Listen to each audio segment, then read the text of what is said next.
एक गांव में रतन नाम का एक बहुत ईमानदार व्यक्ति रहता था। रतन की पत्नी सुनीता गांव के दूसरे घरों में साफ सफाई, झाड़ू पोछा, बर्तन बांधने का काम करती थी। रतन का 10 वर्ष का बेटा बंकू गांव के सरकारी स्कूल में पढ़ता था। एक शाम की बात है, रतन काम से थका हारा अपने घर पर आया ही था कि तभी उसकी पत्नी सुनीता रतन से बोली, मैं आपका ही इंतजार कर रही थी। क्या हुआ? सब कुछ ठीक तो है? आज तुम्हारा चेहरा क्यों उतरा हुआ है? बात ही कुछ ऐसी है, बंकू को आज प्रिंसिपल ने धमकी दी है कि अगर कल तक स्कूल की फीस जमा नहीं कराई गई तो स्कूल से बंकू को निकाल दिया जाएगा। नाम काट देंगे इसका। ऐसे कैसे काट देंगे? ये स्कूल प्रिंसिपल की कोई जागीर थोड़ी ना है। अरे सरकारी स्कूल है। इस बात को तो मैं भी जानती हूँ, लेकिन आप ही बताओ ना, आपने बंकू की फीस कितने महीने से जमा नहीं की? सुनीता की बात सुनकर रतन उदास होकर गहरी सोच में डूबते हुए बोला, बात तो तुम सही कह रही हो। बंकू की फीस हमने पिछले 6 महीने से जमा नहीं की। इसमें प्रिंसिपल का कोई दोष नहीं, सारा दोष मेरा है। मेरी एक बात समझ में ये नहीं आती, हमारे पास 5 बीघा उपजाऊ जमीन है, फिर भी आप दूसरों के खेतों में काम करते रहते हैं और उसके बदले आपको आखिर मिलता ही क्या है? अगर मैं दूसरों के घर में बर्तन ना मांजूं तो हमारे घर का खर्चा चलना भी मुश्किल हो जाएगा। मैं क्या करूं सुनीता? तुम अच्छी तरह से जानती हो कि हमारी 5 बीघा जमीन चतुर सिंह के यहाँ पर गिरवी पड़ी हुई है। पिताजी ने सेठ जी से जो 2 लाख रुपए का कर्जा लिया था वो उसे चुका नहीं पाए और स्वर्ग सिधार गए। और रही बात मेरी, तो तुम तो जानती हो कि मैं मुश्किल से कितना कमा पाता हूँ। मैं आपकी सारी बात समझती हूँ, लेकिन कुछ ना कुछ तो करना ही पड़ेगा ना। अगर ऐसे ही चलता रहा तो मुझे लगता है हमारे इससे भी बुरे दिन शुरू हो जाएंगे। तुम चिंता मत करो सुनीता, मैं कोई ना कोई इंतजाम करता हूँ। इतना कहकर रतन चारपाई पर लेटकर गहरी सोच में डूब गया। रतन रात भर यही सोचता रहा कि आखिर ऐसा कौन सा काम किया जाए जिससे उसकी गरीबी दूर हो जाए। अगले दिन रतन अपने चतुर सिंह की हवेली में पहुंच गया। रतन चतुर सिंह की हवेली में अपने ही खेतों में काम किया करता था, जो कि चतुर सिंह के कब्जे में थे। रतन को हवेली में देखकर चतुर सिंह पूरी तरह से चौंक गया।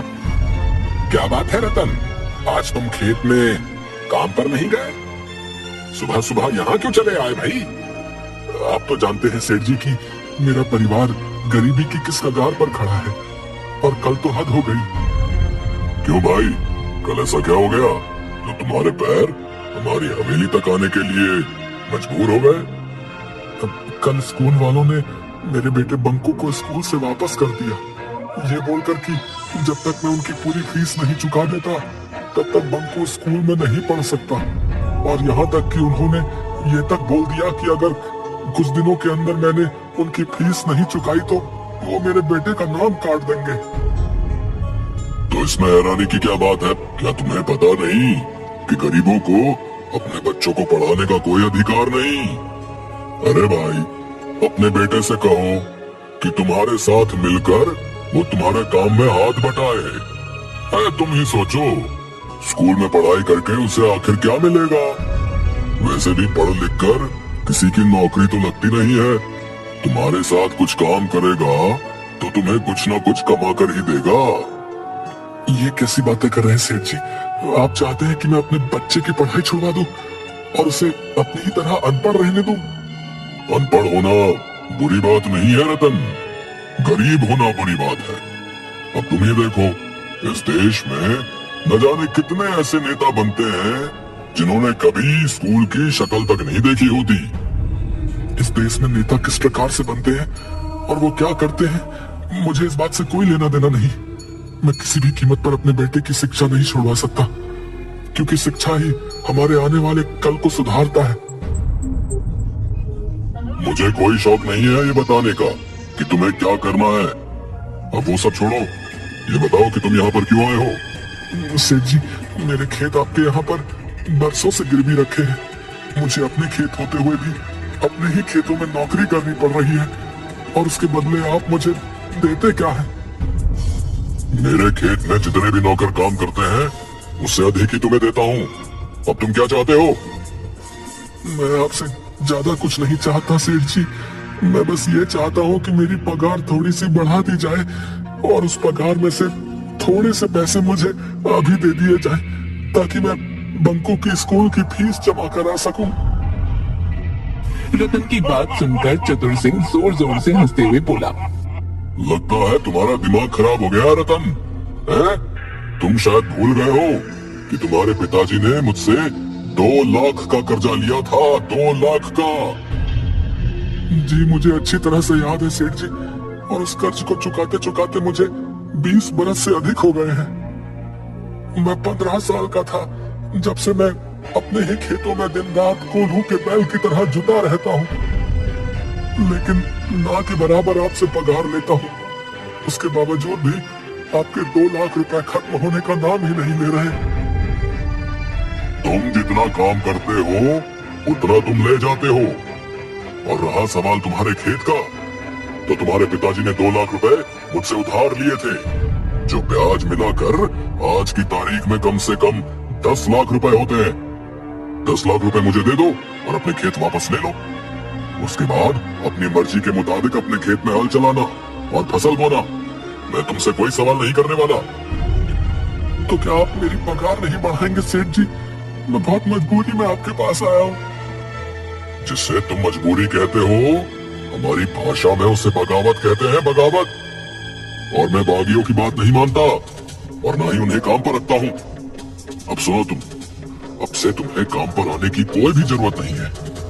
जाओ जाओ जाओ जाओ, अब तुम जा सकते हो यहाँ से, जाओ। रतन मुंह लटकाकर घर चला आया,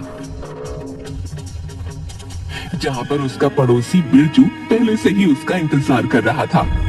बिरजू भी चतुर सिंह की हवेली में ही काम किया करता था। रतन को उदास देखकर बिरजू मुस्कुराता हुआ बोला, मैं जानता था कि चतुर सिंह तुम्हारी पगार नहीं बढ़ाएगा और तुम्हें काम से भी निकाल देगा।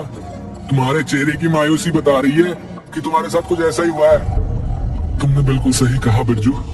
मैंने चतुर सिंह के यहाँ पर 20 साल लगातार कितनी मेहनत और ईमानदारी से काम किया।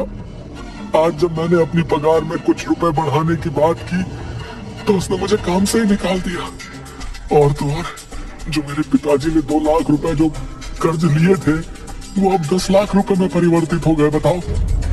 अरे मैंने तुमसे पहले भी कहा था और अब भी कह रहा हूँ कि मैं जानता हूँ कि चतुर सिंह अपनी तिजोरी कहाँ रखता है, और तो और मैं ये भी जानता हूँ कि उस तिजोरी की चाबी कहाँ है। लेकिन तुम मेरा साथ देने के लिए कभी तैयार ही नहीं होते यार। मेरा जवाब तुम्हारे लिए कल भी ना था और आज भी ना है। मैं चोर नहीं हूँ। अरे राजा हरिश्चंद्र बनकर तुम्हें आखिर मिलेगा क्या है? तुम खुद ही देखो, उस सेठ ने तुम्हारी पगार बढ़ाने से मना कर दिया और तो और तुम्हें काम से भी निकाल दिया। उसके बाद भी तुम ऐसी बातें कर रहे हो है बे? हाँ, अगर उसने मुझे काम से बाहर निकाल दिया तो ये उसका स्वभाव है भाई। मैं उसके स्वभाव की वजह से चोर नहीं बन सकता। मुझे अपनी ईमानदारी पर पूरा भरोसा है। एक ना एक दिन मेरे दिन जरूर बदलेंगे भाई। रतन की बात सुनकर बिरजू क्रोधित होते हुए रतन की ओर देखकर बोला, हाँ जरूर बदलेंगे रतन, जरूर बदलेंगे, लेकिन सिर्फ सपनों में। हाँ। इतना कहकर बिरजू वहाँ से चला गया। बिरजू के जाते ही रतन की पत्नी सुनीता रतन से बोली, पहले तो मुझे बिरजू के ऊपर बहुत क्रोध आता था, लेकिन जिस तरह से आज उस सेठ ने तुम्हें काम से निकाल दिया, अब तो मुझे बिरजू की बात सही लग रही है। तुम्हें बिरजू का साथ देना चाहिए। ये तुम कैसी बातें कर रही हो सुनीता? तुम जानती हो ये बिरजू मुझे चतुर सिंह के घर पर चोरी करने को बोल रहा है। क्या मैं तुम्हें चोर दिखता हूँ? चतुर सिंह 1 नंबर का पापी है। पापियों के घर पर चोरी करने में क्या शर्माना। तुम्हारे हाथ में कुछ पैसे आ जाएंगे तो हमारे दिन वक्त अच्छे हो जाएंगे। ईश्वर पर भरोसा रखो सुनीता, और याद रखना मैं चोरी नहीं करूंगा। हाँ। रतन की बात सुनकर रतन की पत्नी सुनीता चुप हो गई। कुछ दिन के बाद रतन के बुरे दिन शुरू हो गए। रतन ने पूरे गांव में हर किसी से काम मांगा, मगर उसे काम नहीं मिला। कुछ दिनों के बाद उसके घर पर राशन पानी सब कुछ खत्म हो गया। रतन और उसके परिवार की भूखे मरने की नौबत आ गई। एक दिन रतन की पत्नी सुनीता रतन को 3 रुपये देती हुई बोली, ये लीजिए, मेरे पास सिर्फ यही 3 रुपए बचे हैं। 3 रुपए में भला क्या आ जाएगा सुनीता? आपके सेठ की वजह से मुझे भी मेरे मालिक ने काम से निकाल दिया। ये 3 रुपए ही बचे हैं मेरे पास। आपके पास तो आपकी ईमानदारी के अलावा कुछ है ही नहीं। जाइए और शाम के समय खाली हाथ मत आइएगा। रतन उदास होकर अपने घर से चल दिया और एक पेड़ के नीचे बैठकर अपनी गरीबी के बारे में सोचते हुए फूट फूट कर रोने लगा। तभी एक बुजुर्ग व्यक्ति हाथों में लाठी थामे रतन के पास आकर बोले, कौन हो तुम और क्यों रो रहे हो? मैं बहुत परेशान हूँ बाबा। अभी मेरा बातचीत करने का बिल्कुल भी मन नहीं है। अरे बातचीत करने से मन हल्का हो जाता है बेटा। मुझे अपनी समस्या बताओ, हो सकता है कि मैं तुम्हारी कुछ मदद कर सकूं। रतन रोते हुए अपने घर के सारे हालात उस बुजुर्ग व्यक्ति को बताने लगा। तुम्हारी समस्या का एक हल है मेरे पास। मैं एक ऐसे बाजार के बारे में जानता हूँ जो चोर बाजार के नाम से प्रसिद्ध है, जहाँ पर एक से एक महंगी वस्तु बहुत सस्ते दामों में मिलती है। तुम्हारे 3 रुपए से तुम बहुत कुछ ला सकते हो। लेकिन बाबा, मैं चोरी के सख्त खिलाफ हूँ और आप मुझे चोर बाजार जाने की बोल रहे हैं। बेटा, उसका नाम चोर बाजार है, लेकिन वहाँ पर चोरी की वस्तुएं नहीं मिलती। ये तो बस एक मुहावरा होता है। उस बुजुर्ग व्यक्ति ने रतन को एक जंगल का पता दिया। लेकिन बाबा, वहाँ तो घना जंगल है। कुछ खास चोर बाजार अक्सर घने जंगलों में ही लगते हैं बेटा। रतन धीमे धीमे कदमों से उस जंगल की ओर चल दिया। कुछ दूर जाकर उसे एक जंगल में बाजार लगा नजर आया, जहाँ पर एक से एक आधुनिक वस्तु लेकर पुरानी वस्तुएं तक बिक रही थीं। उस चोर बाजार में खाने पीने की वस्तुओं से लेकर हवाई जहाज तक मौजूद था। ये देखकर रतन की आश्चर्य से आंखें फटी की फटी रह गईं। तभी रतन की नजर दाल चावल की दुकान पर पड़ी। रतन वहां पहुंचते ही झिझकते हुए उस दुकानदार से बोला, भैया, ये आटे की बोरी और दाल की बोरी कितने किलो की है? भैया, ये आटे की बोरी जो है 25 किलो की, और ये दाल की बोरी भी 25 किलो की है। मेरे पास तो केवल 3 रुपए है, लेकिन पापा ने कहा था कि यहाँ पर बहुत सस्ती वस्तुएं मिलती है। रतन को सोचते देख वो दुकानदार रतन से बोला, क्या हो गया भैया, किस सोच में पड़ गए? ये आटे और दाल की बोरी मुझे कितने में मिल जाएगी? अरे भैया, केवल 1 रुपए में। ये सुनकर रतन बुरी तरह से दंग रह गया। कहीं कहीं आप मजाक तो नहीं कर रहे? अरे भैया, मुझे लग रहा है कि आप यहाँ पर नए हो। रतन ने उसे 1 रुपया दे दिया और बोरी घर पर उठाकर ले आया। अरे, आपके पास तो कल 3 रुपये थे, क्या आप किसी से पैसे उधार लेकर आए हो क्या? पागल हो गई हो क्या? मुझ जैसे गरीबों को कौन भला पैसे उधार देगा? इतना बोलकर रतन ने सारी बात अपनी पत्नी सुनीता को बता दी। अगर ऐसी बात है तो फिर से आप उस चोर बाजार से वस्तुएं लाकर कोई व्यापार क्यों नहीं शुरू करते? लेकिन अब मेरे पास केवल 1 रुपया ही बचा है। कोई बात नहीं, आपने कहा कि उस बाजार में 1 रुपये में कोई भी महंगी वस्तु मिल जाती है। आप 1 रुपये की कोई भी महंगी वस्तु ले लीजिए और उसे बेच दीजिए। फिर अगले दिन आपको जो मुनाफा हो उससे और अधिक सामान ले आइए। रतन को अपनी पत्नी की बात पसंद आई। अगले दिन रतन चोर बाजार में पहुंच गया। वो सीधा एक कंप्यूटर की दुकान पर पहुंचा और एक महंगा कंप्यूटर 1 रुपये में खरीद कर लिए आया और गांव में बेच दिया। रतन को उस कंप्यूटर से पूरे 20,000 रुपए का मुनाफा हुआ। उसके बाद ऐसा रोज होने लगा। रतन कुछ ही दिनों में देखते ही देखते रतन के दिन बदल गए। अब बंकू सरकारी स्कूल में नहीं बल्कि एक महंगे प्राइवेट स्कूल में पढ़ने लगा और रतन के टूटे फूटे घर की जगह एक बहुत बड़ा आलीशान मकान बन गया। कुछ महीनों बाद रतन सीधा सेठ के पास पहुंचा। सेठ जी, ये लीजिए 10 लाख रुपए। वो सब तो सही है रतन, लेकिन मेरी समझ में नहीं आता कि आखिर तुम इतने पैसे ले कहां से आए? सेठ जी, आपको अपने कर्ज से मतलब है, इससे आपको कोई मतलब नहीं कि मैं ये पैसे कहां से लेकर आया।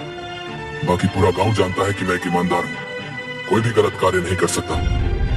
रतन का टका सा जवाब सुनकर सेठ अपने दांत पीस कर रह गया। वो चाहकर भी अब कुछ नहीं बोल सकता था, क्योंकि रतन अब उसकी बराबरी तक पहुंच गया था। रतन ने अपने पिता की जमीन छुड़ा ली। इसका पीछा करना पड़ेगा। सुना है ये अक्सर जंगलों में जाता रहता है। अगले दिन सेठ रतन का चुपके चुपके पीछा करने लगा। सेठ ने देखा कि रतन एक जंगल में जाकर रुक गया और जंगल के पेड़ों में से अकेले अकेले बातें करने लगा। ये देखकर सेठ बुरी तरह से डरते हुए अपने आप से बोला, लगता है कि इसे पता लग गया है कि मैं इसका पीछा कर रहा हूँ। सेठ चुपचाप मन महसूस कर अपने घर आ गया। कुछ दिन बाद उसने रतन का पीछा करने का विचार त्याग दिया। कुछ दिन बाद सुनीता अपने पति रतन से बोली, मैं भी उस बाजार को एक बार देखना चाहती हूँ। अरे ये भी कोई पूछने की बात है। चलो तुम तैयार हो जाओ, आज मैं तुम्हें अपने साथ उस चोर बाजार में लेकर जाऊंगा। सुनीता तैयार होकर रतन के साथ सीधा उस जंगल में चली गई, जहाँ पर वो चोर बाजार लगा करता था। मगर सामने का दृश्य देखकर रतन बुरी तरह से चौंक गया, क्योंकि वहाँ पर चोर बाजार का कोई नामो निशान मौजूद नहीं था। यहाँ तो कुछ भी नहीं है। अब मेरी बात का विश्वास करो सुनीता, यहीं पर ही चोर बाजार लगा करता था। मैंने यहीं पर बहुत सी वस्तुओं को खरीद कर बेचा है, सच कह रहा हूँ। तभी रतन की नजर उसी बुजुर्ग व्यक्ति पर पड़ी जो उसकी ही ओर आ रहा था। अरे बाबा, आप तो वही हैं जिसने मुझे इस चोर बाजार का पता बताया था। वो चोर बाजार कहाँ गया? वो एक बहुत ही खास चोर बाजार था बेटा। अब तुम धनवान हो चुके हो, अब तुम्हें उस चोर बाजार की कोई आवश्यकता नहीं। अब वो चोर बाजार यहाँ से हटकर कहीं और लग चुका है, क्योंकि वो चोर बाजार कभी भी एक जगह नहीं टिकता। इतना कहकर वो बुजुर्ग वहाँ से चला गया। सुनीता अपने पति की ओर देखकर बोली, लगता है आप अभी भी नहीं समझे। वो चोर बाजार असल में एक मायावी चोर बाजार था। ईश्वर ने आपकी ईमानदारी से प्रसन्न होकर शायद आपके ऊपर ये उपकार किया है। अब मुझे आपकी ईमानदारी पर गर्व हो रहा है। शायद तुम सही कहती हो।